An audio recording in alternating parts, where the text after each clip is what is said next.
et cessez de vous conformer à ce système de choses-ci.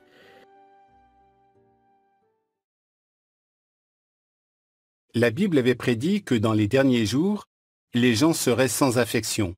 2 Timothée 3, versets 1 et 3. Aujourd'hui, nous voyons cette prophétie se réaliser. Par exemple, des millions de familles sont déchirées par le divorce. Souvent, il continue d'y avoir des tensions entre les parents divorcés et leurs enfants ne se sentent pas aimés. Même les membres d'une famille qui habitent dans la même maison deviennent parfois des étrangers les uns pour les autres.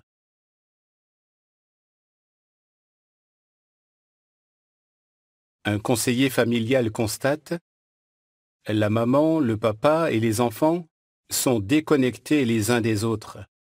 Par contre, ils sont connectés à leur ordinateur, à leur tablette, à leur smartphone ou à leur console de jeux vidéo.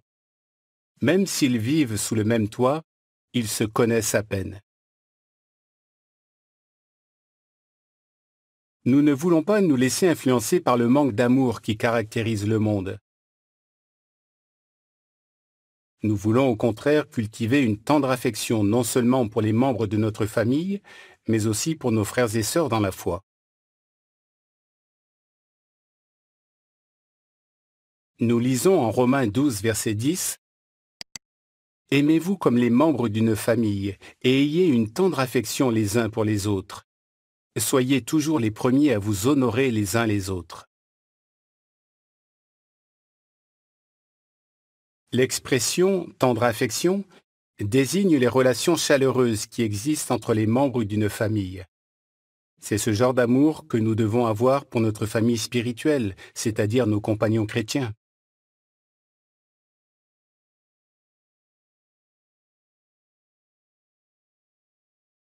Quand nous leur témoignons une tendre affection, nous contribuons à l'unité qui règne dans l'Assemblée et qui est un aspect essentiel du vrai culte.